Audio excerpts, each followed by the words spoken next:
Hello, everyone. My name is Julianne Meyer, and this is Own Your Wellness. And I'm excited to be here today. I might not seem like it, but I made the mistake of taking an antihistamine. So I feel a little not as there as I normally would be. So bear with me, everyone. But that does not mean that we are not going to have an absolutely fabulous and fantastic show. So one of the things that we want to talk about, and the thing that I always get asked is, what things can I do to make getting healthy seem a little bit easier to do? So what I'm getting at is, what about these health hacks? What are some things that we can do to make getting healthy so much easier, more streamlined? Why does it seem so hard all of the time? Well, it does not have to be hard. And here's the thing that I'm going to say right now is, it's a lot easier than you think it is. And there's a lot of things you've heard a million times, but you think, oh, that's not the secret. It's got to be this, that, or the other, something else besides that, because I don't want to do that, or that's boring, or something along those lines. So, I guess what I want to start off with is what to do about stress, because I don't know about you, but I am not going to make the healthiest choices when I'm feeling stressed out. Not only that, if I'm feeling stressed out, I'm not going to sleep as well. So it turns into this vicious circle. You don't sleep well, you don't eat well because you're tired, you don't feel like cooking, you don't feel like eating healthy. All of a sudden, that greasy whatever that you wouldn't normally, choose to eat just sounds fabulous because you're trying to fill this void, this need that's going on in you. So we are going to talk about stress. So one of the main things that you can do to help alleviate your stress is to actually change the way that you breathe. I know it sounds so silly and so easy, and that's because it is easy. So you want to start breathing through your stomach, all right? So think about this. Whenever you get upset, you start holding your breath. Whenever you're concentrating really hard, you start holding your breath. And it's that shallow breaths that are right here, right in the chest. So I want you to keep your mind on that. And I want you to think about breathing from your stomach. So especially the ladies, this might feel a little weird because you're going to expand your stomach outward and then back in. And you're going to really feel like your belly button is going out like a Santa Claus belly and then all the way back towards your spine. So just think about taking 10 deep breaths, and that should actually really help bring you back to the present moment, get the oxygen to your body and your brain that you need. Because that's the thing too, when you get into fight or flight, symptoms, and that's when you, like I said, you start making these rash choices. So if you can calm down your nervous system, even for just a few seconds, then you can start making those better choices again. So that's my number one hack for reducing stress, is to stop and breathe. I know it sounds simple, but that's because it is, as I mentioned. So what else? Okay, here's one of my favorites. And this one is a little more complicated to explain, but I'm going to explain it to the best of my abilities. I want you to start taking the things out of your life or out of your way that are keeping you from your fitness and your wellness goals. What do I mean by that? I'm going to give you the best example in the world and you'll understand. All right. So I know this lady who genuinely wanted to work out. This was what she wanted to do. She made it very abundantly clear. And she noticed that in the morning, because that was the one time she could actually exercise, she didn't want to get out of bed to exercise because she didn't want to get dressed. And I don't know about you, but I have felt the exact same way. I could work out, but I did not want to get dressed. Yeah, it seems so silly, but it's very true. A lot of people do that. So what she did was she started sleeping in her workout clothes. I know, which is really actually kind of ingenious. She doesn't anymore. Now she's up and doing the early rise, the exercise all on her own. But that was the one thing that was stopping her and making it difficult to get out of bed, was the idea of, oh my gosh, I got to get dressed. So she eliminated that and took care of it the night before. Then she didn't have to worry about it. So I just love that as a perfect example of, taking the excuses out of the way. Because there's always like one little moment that seems to be where you have to decide, am I going to go this way or am I going to go that way? If you can figure out what that moment is and take that moment away and make it easier on yourself, then boom, all of a sudden your health choices become a million times easier. So that is my number one hack for that, is to just take out that little part where it comes down to willpower, because 9 times out of 10, you don't want to waste your willpower on things that you genuinely want. You want to spend your willpower on other things. So, because it's energy and we only have so much if we're not replenishing. So keep that in mind, everyone, because that is one of the best things in the world. So like for me, what getting up in the morning used to, and this could just even be for life stuff. Like for me, I hated picking what I was going to wear in the morning to go to work. I didn't like my job at the time. So I started picking out my clothes the night before. It made life so much better. So if you can just figure out ways around doing the things that you don't want to do and make it easier on yourself, then you're going to be a lot more likely to either A, do them, or B, enjoy them more. So boom, there's that one for you guys. All right, what else do we have? Let's go into like food prep. This one is a huge one. I need my happy juice. All right, coffee, everyone. All right, so meal prep is a big one. You know, we talk about this all the time and how we need to meal prep for this and make it easier. And the main reason why you want to do something along those lines is it's kind of like Steve Jobs wearing the same exact outfit all the time. It took the guesswork out of making those choices. So if you can pre-design your meals, then you don't have to think about what you're going to eat.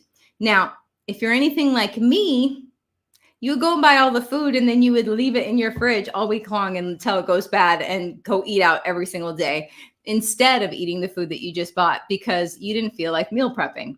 I know I'm not alone. This happens to be one of the things I hear about more often than not. And I don't know why it didn't dawn on me a solution sooner, but meal prep on a different day. So if you go grocery shopping on Saturday, then meal prep on Sunday. That way you break it into 2 different chores. And that goes back to the last hack I was telling you. Make it simple. Just keep it simple for yourself. It doesn't all have to be one huge chore because nobody wants to go through life if it's going to be a chore. And nor should you have to, right? Okay, what else? Here's a good one. I was just checking my list. All right. Make things harder for you that you want to do. So what do I mean by that? What I mean is make things harder that you want to do. What I'm trying to say is make things harder the things you don't want to do. So let's say you have kids and you've decided that, you know, you want them to be able to have cookies, but it's too easy for you to eat the cookies. So put them up on a super high shelf. So you have to literally think about going up and getting them for yourself. If you want a cookie, that gives you an extra pause before you actually make that decision. So that's one thing that you can do. For me, it was watching TV. I was obsessed with watching TV. And so, but there were still things I needed to watch or shows that I wanted to see. So I wasn't ready to throw out my TV yet. You know what I'm saying? So, so what did I do? I took the remote control and I put it somewhere really high so that I had to get out a little step stool and go get it and all of that. Well, that didn't really work so well for me. So I made it even harder. I took out the batteries and put them somewhere else. So what I'm saying is a lot of life hacks you have to custom design for yourself, and you have to figure out what works. Like most people would be okay to put the remote control up in the back of the closet. They would be fine with that. That wasn't enough for me. Does that mean I stop? No, that doesn't mean I stop. It means that I figure out another step to make it even harder that way. Because it worked. I didn't watch TV for quite a long time because it was such a hassle to go and get the remote and go and get the batteries. At one point, I even made it so that I threw out the batteries. That's how fierce the addiction was. Ugh. All right. Man, there's different things you can do too. So, here's a really good one. All right. So I don't know about you, but I know that this is very true for me. It's true for my clients. It's true for just about everybody that I know. It's amazing how your brain works. Okay. So you have every intention of, oh, I don't know, going to the gym in the morning. And that's just an example, or even in the afternoon, doesn't matter what time it is. And all of a sudden you forget, and then it's too late. So, so I know that I'm speaking to the majority of people out here when I'm talking about this. It's funny how our brain just forgets the things that we want to do. Well, here's the thing that you could do is make it hard for you to forget. Do something so silly that it is ridiculously easy for it. I mean, it needs to be in your face. So, for example, if you have a garage, you might, and you need to, I don't know, go to work in the morning, you might want to put your gym shoes on top of your car so that you can see them and be like, okay, this is where I need to go. So, just make it super obvious so that you don't forget anymore. Oh man, I can't even tell you how many times I've accidentally forgotten things until I figured out ways to remind myself. Like I had this assignment from a coach one time to do affirmations in the morning in the mirror, and I kept forgetting to do. I genuinely wanted to do it, but I kept forgetting. So I put the affirmations on my shoes so that before I left the house, I had a reminder that this is something that I agreed to do. All of a sudden, I could do it. Once you get going, then you don't need that kind of help anymore. But sometimes your brain, oh my goodness, sometimes your brain just plays tricks on you. And it's like, okay, we're not doing this today. So, anyway, speaking of food, I want to do something a little bit different. It's a new segment, everyone. I'm pretty excited. I just created it for everyone. And it's going to be what I'm calling the fast food segment. So get ready for this.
All right. So there we go. Those are some of my favorite breakfast cookies ever. And I have to say that I did get that recipe from Rich Roll. If you guys are not familiar with Rich Roll, check him out. He's an amazing over-the-top athlete.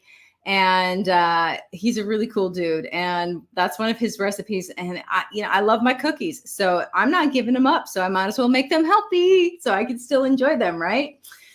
All right. So part of the reason why I kind of like to break it up a little bit so it's not I don't know, like me just talking at you constantly. So that's why I wanted to put in something fun and do a little recipe for you guys. And yes, Helene, you can have a cookie. Sorry, this is a comment from one of the viewers. Anyway, what I was trying to say was that I want this to be as fun as possible. So if you guys have any, desires for certain types of food or anything that you want to maybe make healthy, I used to have a food making business called Healthy Ripple where I used to do that. So we can do that on the show and make it really fast like that, teach you how to do it, but a healthy version. So if you want, just reach out to me. Let's connect. It's right there on the screen. Let me know. All right. So let's get back to some more health hacks because there's certain little things that would make life so much easier. And one of the ones that I would have loved to have learned a million years ago has to do with eggs. Now, I don't know if you guys know that when you crack one open, the yolk should be orange, not yellow. If the yolk is yellow instead of more orange, then that means that the actual egg is not as healthy. And then also the yolk should not spread out across the pan. It should stay pretty much in the center. There's a slight problem with the health of the chicken if the eggs are not like that. But what do you do when you just want to know, like you've had some eggs in the refrigerator for a week and a half. Are they still good? I don't know, right? So do you want to risk it or do you want to, just how do you want to know if they're good or not? So here is the hack about how to tell if your egg is actually still edible, even though it's been sitting in your fridge for a week, 2 weeks, 3 weeks, hopefully not that long. Anyway, so you put them in water. You put an egg in water. You don't have to hard boil it. Now, if it sinks all the way down to the bottom, like just boom, then it's absolutely fresh. So it's pointed like it's sitting up on its little hiney. Now, if it's on its side, then that's perfect for hard boiling. So that's two different parts. But if that egg does not sink at all and it floats to the top, it is no good. Throw it out right away. So just so you guys know, that's how to deal with eggs. Because it kind of sucks when you're like, is this okay to eat? I don't know, because even if you crack it open, it's kind of hard to tell sometimes. So that's one of my favorite hacks, just to understand whether or not it's safe to eat. Is to tell it how to tell if it's safe to eat is by seeing if it floats in water. All right, what's another health hack? Ooh, I've got a really good one. Okay, so how about, and my parents do this actually, and I love this idea, but it is that they eat their dinner at lunch. So what do I mean by that? I mean, you have your big meal at lunchtime and your smaller meal at dinner. Because if you think about it, you don't need as many calories before you go to bed, unless you're like somebody that gets really hungry in the middle of the night, then I probably wouldn't switch this. But it makes more sense for most people to switch those meals out because then you have all that food to, all that energy to power you through the day. So my suggestion is to eat your healthy dinner at lunchtime instead of at dinner time. That's another hack as well. And it can also aid with your sleep because you're not trying to digest as much later at night. If you're eating early anyway, then it's probably won't matter too much. But if you're eating healthy, then you definitely want to have your dinner at lunchtime. A lot of people, they do that in Europe too. So just a suggestion and just a little life hack.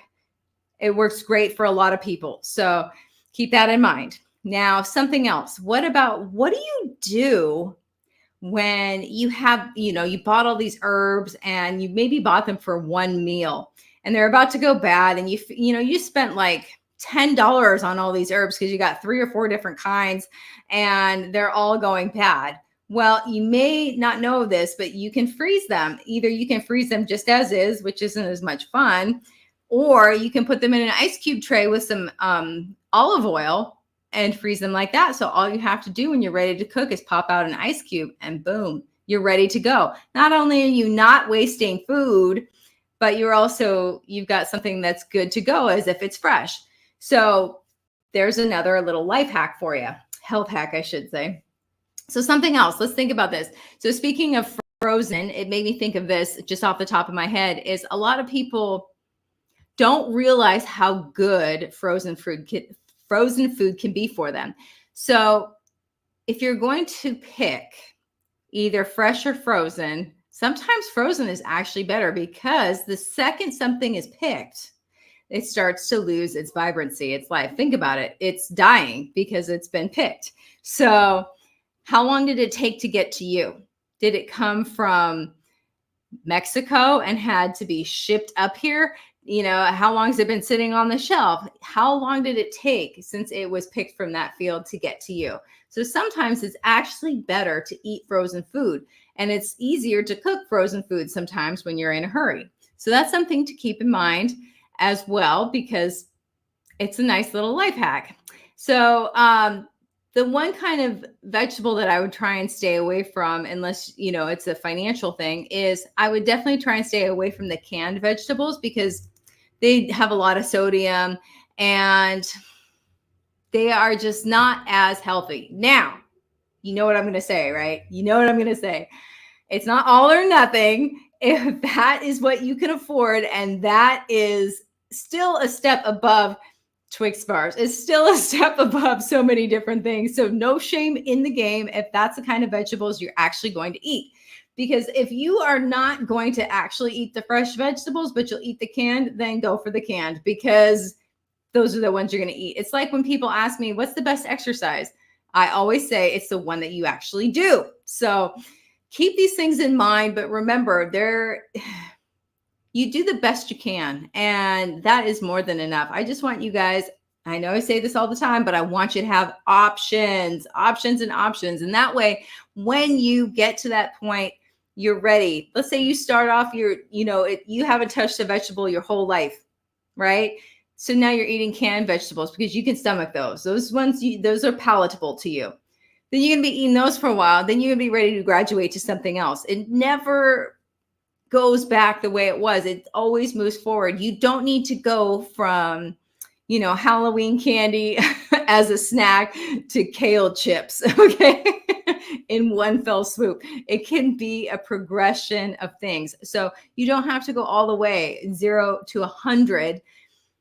It's kind of amazing, just making those little tweaks in your diet will make a huge difference in your health. And it's so much easier to make healthy choices when you feel good. Am I right, people? I think I'm right. All right. Well, it is about that time for us to go to commercial break. So, you know what? I think that's what we're going to do. We'll be right back after these messages.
Are you someone who is struggling to move forward because you suffered a loss? Maybe you're even finding it difficult to complete the most basic tasks. Are you looking for a way to start enjoying life again without feeling guilty or the resistance to do so? Spiritual life coach Sarah Stockham saw a need for people who haven't learned how to grieve without putting their entire lives on pause. And so she created a program that solves this issue called Choosing Life Right Now. This program is simple and you can do it on your own. If you are ready to learn how to feel your grief while still being able to smile, to honor the sacredness of what took place as a loss, and yet still continue to live with joy? And if you'd like to take care of your whole being with grace and love, then I'd like to invite you to experience her new program called Choosing Life Right Now. Sarah is currently offering her program for the promotional price of $77, but it won't stay at this price for long. To learn more, check out her website. The address is on the screen.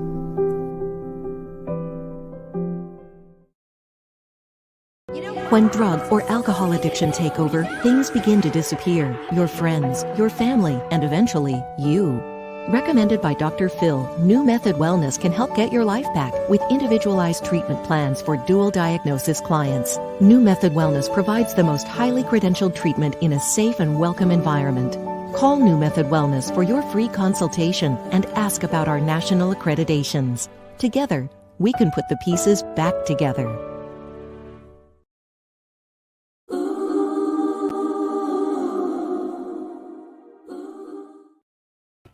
Welcome back, everyone. My name is Julianne Meyer, and this is Own Your Wellness, if you're just joining us now.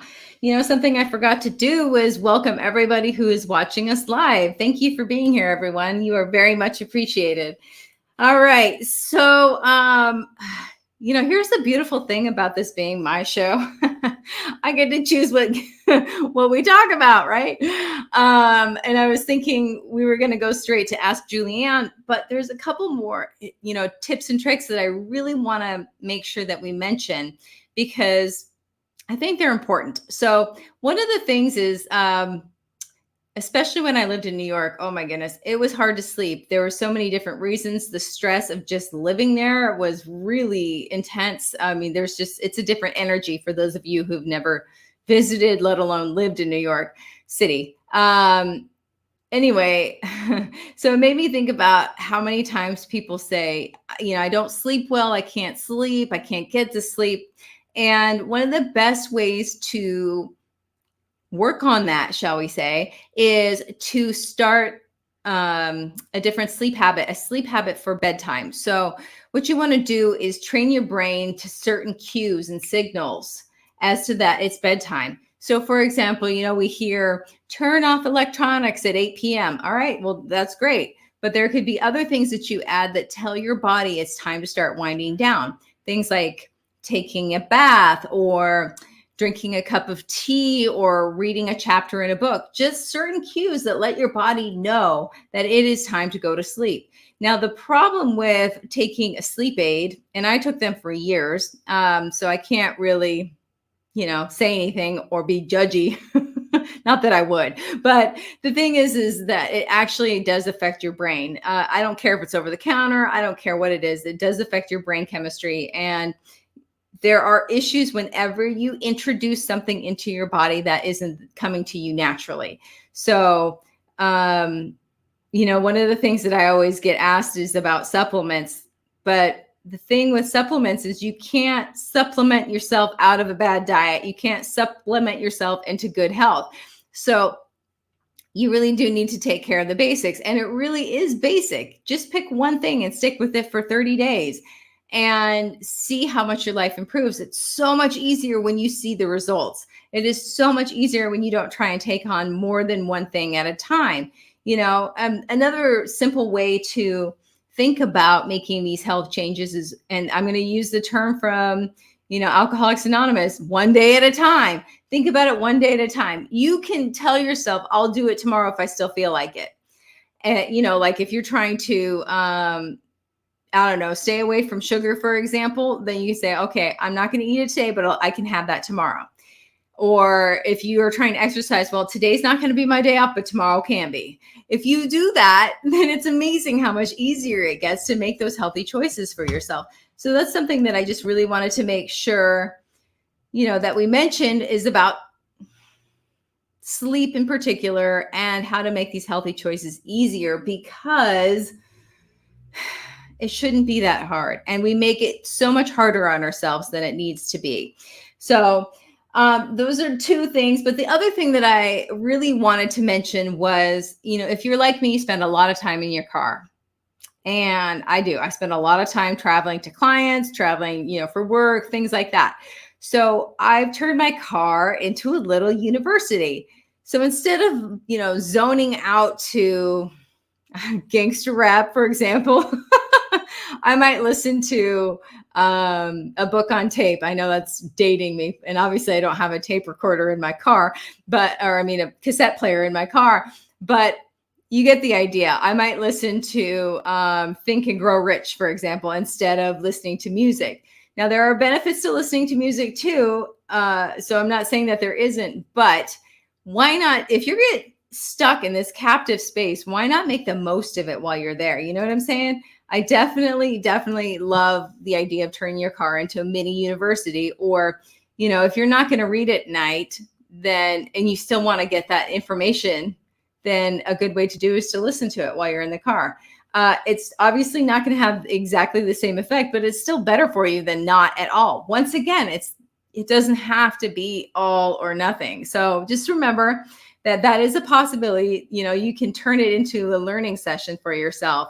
For me, I don't necessarily listen to music anymore. I'll use the time to brainstorm, or I'll think about the things that I'm working towards while I'm in my car, so that I don't forget what my goals are. Because if you can keep your eye on the prize, you can get there quicker. So it's pretty amazing, right?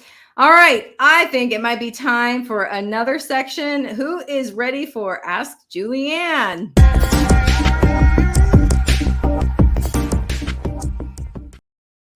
I'm kind of loving this music. All right. Now I've got this little banner at the bottom. All right. For those of you who are not familiar with the bowl of questions, here it is. This is it. We've got questions from viewers in here. Let's see what we got. First one up is, are sugar-free treats good for you? No. No, sugar-free treats are not good for you. Once again, it's just sort of anything that's making a health claim is something to be leery of. Just because it doesn't have sugar does not mean it does not have anything else in it. So sugar-free does not equal good. It doesn't equal bad, but it doesn't equal good for you. So keep that in mind when you're picking out your treats. I'm not saying you need to go without your treats, but I would rather you choose something like a good piece of dark chocolate than a sugar-free treat that's good for you, because your body needs to recognize the ingredients that are in this supposed treat. If it's highly processed, I don't care what it is, it's still not going to be good for you. There's all these, I get asked too, because I don't eat meat. There's all these like vegan power restaurants and like Veggie Grill and places like this. And people are always asking me, is it good for you? And no, it's not good for you, but it's like fast food for vegetarians. So it tastes good and it doesn't have meat, but that doesn't mean that it is good for you. So keep that in mind. Just because something says it's sugar-free doesn't mean that it is going to be a good option because it doesn't have sugar in it. You'd still be better off eating an apple that has sugar in it, because it also has fiber in it and your body knows how to digest it, than it would be to have a sugar-free or a keto cup, whatever that might be. So just keep that in mind. All right, what's next? We got a couple more questions here, people. Let's see. Ooh. I hope this is a good one. Ha! Okay, this is funny, since we're talking about sugar-free. And this is, what's the deal with sugar? Is there a difference between fruit sugars and added sugars? Whew, okay, so there's this whole thing coming out now about how labels can be misleading because it has added sugar versus, date sugar, which is natural, so it's not added. Here's the thing. Sugar is still sugar. Doesn't matter if it is, well, it does matter, because what I'm getting at, let me start over, back it up, reverse it. My brain's moving too fast for my mouth. All right.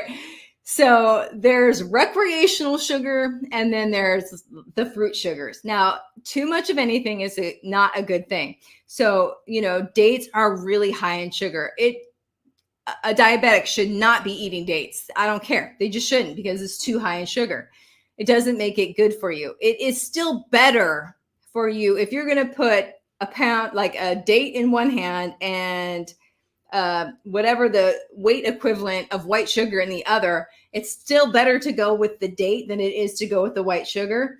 But you do want to be concerned about your sugar levels. So if you are trying to correct your gut microbiome so that you're not craving sugar and all of that, then my suggestion is to stay under 20 grams of sugar a day. That's really hard to do because it is in everything. I'm just warning you now, it is not easy, but you can do it. I've done it, so I know you can, because I am a sugar addict. So if there was a Sugar Anonymous, I'd probably be going all the time. But anyway, my point though is try and stay away from recreational sugar as well. And recreational sugar is candy bars. It is, the sugar alcohols, things like that, just because it's, doesn't necessarily, the thing you don't want is for your blood sugar to be spiking and dipping. That's what you're trying to avoid. It's not good for your overall health. So just keep in mind, overall sugar, keep it down and stay away from recreational sugar as much as possible. That's going to be my answer for that one. All right, let's see what else we have here. Oh, what's the biggest problem you see when people decide to get healthy? Okay, so the biggest problem, I actually was asked this, and I was in 2 different magazines, and I was asked this question repeatedly for both of them is what I'm getting at. The biggest problem I see when people are trying to get healthy is going full blast. We're talking from couch potato eating, processed food only, to going to the gym 6 days a week, working out an hour and a half, and only eating raw vegan. First of all, you're going to burn out. You don't even know if that's going to work for you. So that is the biggest problem when I see people trying to make these healthy changes. This is actually one of the health hacks that I didn't mention that I should probably mention now since we're talking about it. Take things slow. Make it really easy for yourself. It might seem too easy. I know people who have just moved their gym shoes for a week from their bedroom to the front door. And that's what they did for their workout for the first week. And then all of a sudden the gym shoes are, in the car. And then the next time they're driving to the gym and leaving. You want to make it as easy as possible for yourself. So don't try and do everything all at once. If you want things to last and you actually want to see how things are working for you, then take things slow. It took you, God knows how long, years and years to get into the shape and the choices that you've been making. So it's going to take a while for things to go back to a healthier way of being. So, and maybe you've never been healthy. That's entirely possible too. So you need to figure out what works for you. So my suggestion is to take things exceptionally slow. It's going to feel snail-like pace. But if you do that, you're going to stick with it a lot more likely than if you don't, and you try and do everything. Plus, if you do everything all at once, you're going to hurt yourself more than likely. You won't even notice. You won't know what changes are happening in your body because you're making all of the changes at once. So for me, I've done it like that. I've done it. I've made all those changes at once. And it worked to a degree. I'm not going to lie, it did work to a degree. But then I had to figure out, why am I not exactly reaching my goals 100%? Something isn't right here. So I had to really slow down and take a look at each part of my wellness to see what was missing and what I needed to adjust. So ultimately, you're going to have to take that time.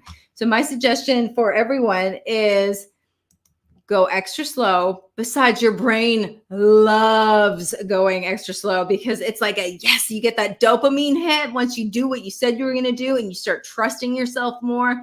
I know it sounds silly, but it works like a charm. So people, take your time. Go extra slow. All right, let's see. What else do we have here? Let's see here. We got a good one. I could feel it in my bones. Oh, I'm super stressed out. I never have enough time for me. What can I do? Well, here's the thing. You have the same 24 hours as everybody else does. So I hate to break it to you, but there are plenty of other people out there that are living life not so stressed out. And I'm not saying this to be mean. I'm saying this to wake you up to the idea that you do have the time. You're just not aware of where your time goes. So think about how much time you spend scrolling on social media. Think about how much time you spend reading about the news, or think about how much time you spend watching that new series that's on Netflix, for example. Now, if you think about all this time that you are spending without even being aware of it, you have time for yourself. And you are actually spending time on yourself, but you don't feel fulfilled. So stop, slow down. People, slow down again. I'm always going to go back to that. And breathe and think about, okay, when you go to pick up your phone, what else can you be doing with that time for yourself? When you go to sit down and watch TV and veg out, what you really want is to be present with yourself. So what is something else that you like to do instead that doesn't take thinking? You could read, for example. Your body is going to be so much more thankful. So is your soul. So keep that in mind. You do have the time. You're just not using your time the way that you could be. So I'm not shaming anyone, because as soon as I started taking a look, I realized how much of my life I spent on things that I don't actually care about. Something else you can do for the people that are stressed out is hire people to do the things that you don't want to do. So, for example, we have a cleaning lady that comes to our place. It's $25 an hour.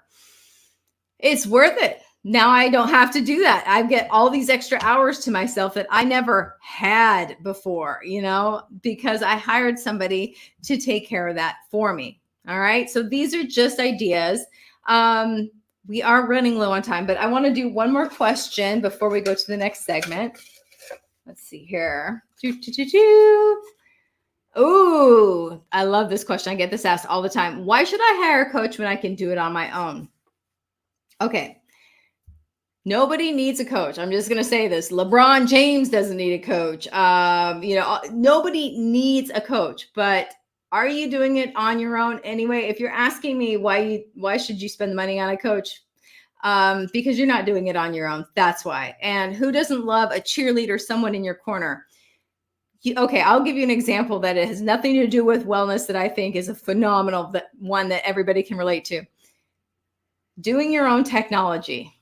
Yeah, you can build your own website from scratch. It is entirely possible, 100%. Or you could hire somebody to do it for you. Taxes. You want to work with somebody who is an expert in that field. You can work out on your own, no problem. I am a personal trainer. I have a trainer. I'm just telling you that it helps keep you accountable more than anything else, and helps you walk through those times that, it's almost like being a bartender when you're in the health and wellness field, because people tell you things that they're struggling with. So that's one of the things that is wonderful about hiring a coach, is that you have somebody in your corner that is 100% rooting for you. So yeah, nobody needs to get a coach, not even LeBron, but you know what? LeBron has a coach, and probably more than one. Actually, I know he does. But my point is that it just depends on if you want to invest in yourself, and if you want to get from point A to point B quicker, easier, and with more grace. If that's what you're looking for, then hire yourself a coach. If you want to try it on your own and see how far you get, great. But at least try an app. At least look to others. Stand on the shoulders of giants, as one of my coaches used to say. You don't have to do it alone. That's the thing, is life is not meant to be, spent alone and doing it alone. So hire a coach if you need to. I know people. Oh, and here's the thing about hiring coaches. I would never hire a coach that does not have a coach themselves. It doesn't necessarily have to be in the same arena. Like a personal trainer doesn't necessarily need to have a personal trainer, but they should maybe have some sort of like a life coach, or if they're struggling with something or trying to get better at something, they should have some sort of coach in their life. I don't know about you, but I am not willing to hire somebody who isn't willing to invest in themselves. If they're not willing to invest and get better, then how can they help you? Ultimately, you're going to outgrow them quickly. So if you want to hire a coach, definitely do that. I'm not here to convince you one way or the other, but there are so many benefits. I mean, it just makes life so much easier. All right. I think we're going to do one more question, but before we do that, we're going to do a new segment. I'm super excited about this one. And this has to do with Drew McCurris. He is a personal trainer. He has been in the business for 20 years, and he's agreed to do segments here on the show for you guys. And let's hear what he has to say. Be strong.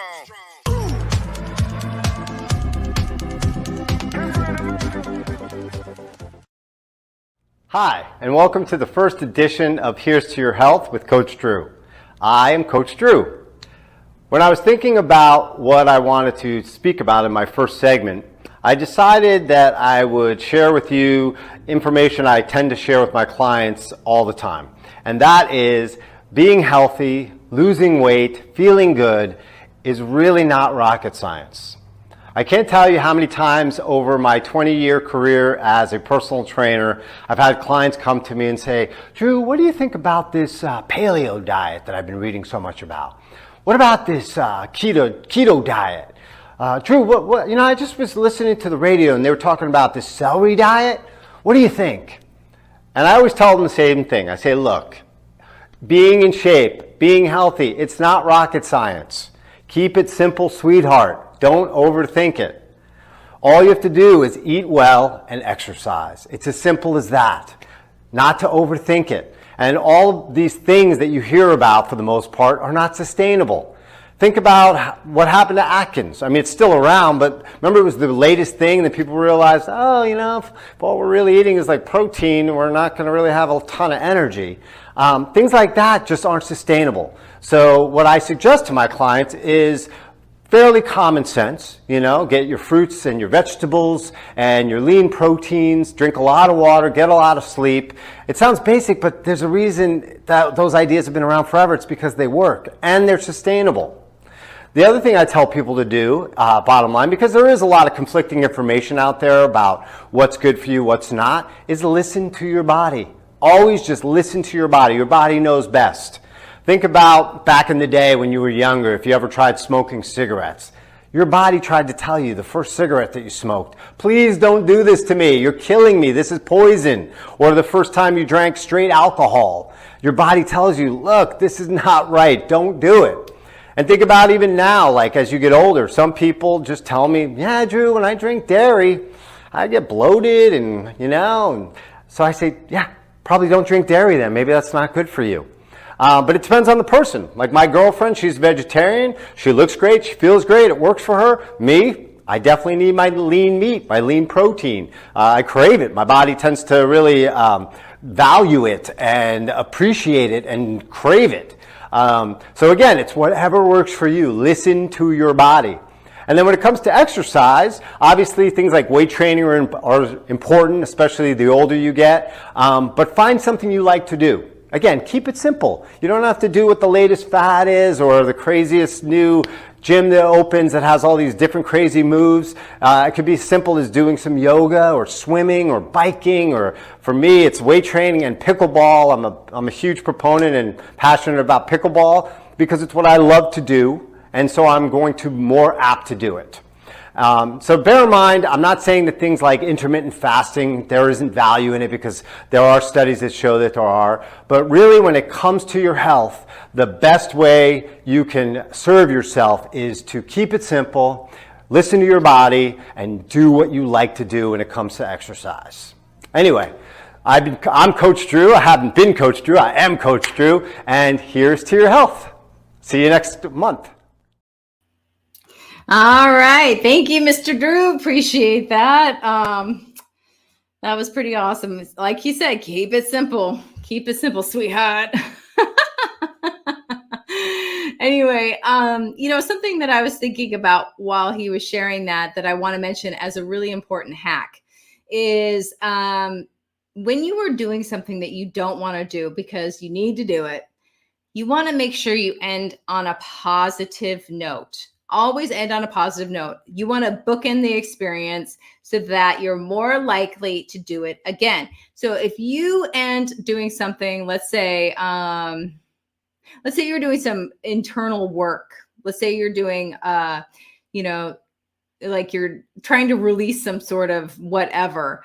If you end your session without doing something that makes you happy, you're a lot less likely to go back and continue working on that. So if you are trying to, I don't know, eat something healthy and it tastes like butt or whatever, then first of all, you shouldn't be eating it. You should be trying something else. But the thing is I want you to try ending whatever it is that you're doing on a positive note, doing something that you love. Now, I don't mean eating a Snickers bar when you're done eating your vegetables. I'm talking about something that you truly enjoy. It could be as simple as smelling a rose. I mean, it's just something that you want your brain to not end on that negative note, because if you do that, then like I said, you're not as likely to continue doing that habit because your brain's going to remember it as something negative. And if you know about your brain at all, your brain tries to protect you from things that are negative or it deems uncomfortable.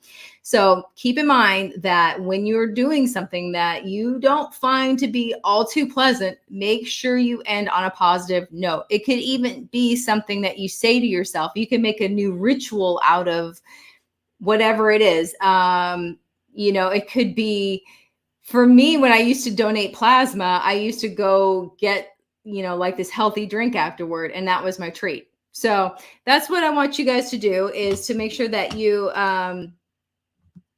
end on a positive note. So speaking of ending on a positive note, it is almost time for us to end the show. So I just want to say thank you for everybody that's watching live, and those of you who will be watching us again later on as a rerun, Netflix style. Don't be afraid to binge watch. Anyway, I just want to mention too that today's Thursday. I always forget what day of the week it is. This is what happens when you work from home. It's like hard to remember. I know it's either Monday or Thursday because I'm doing the show. But anyway, so I want you guys to enjoy your weekend. Have a great weekend. But what I wanted to tell you about was on Monday's show, we are going to be talking about addiction.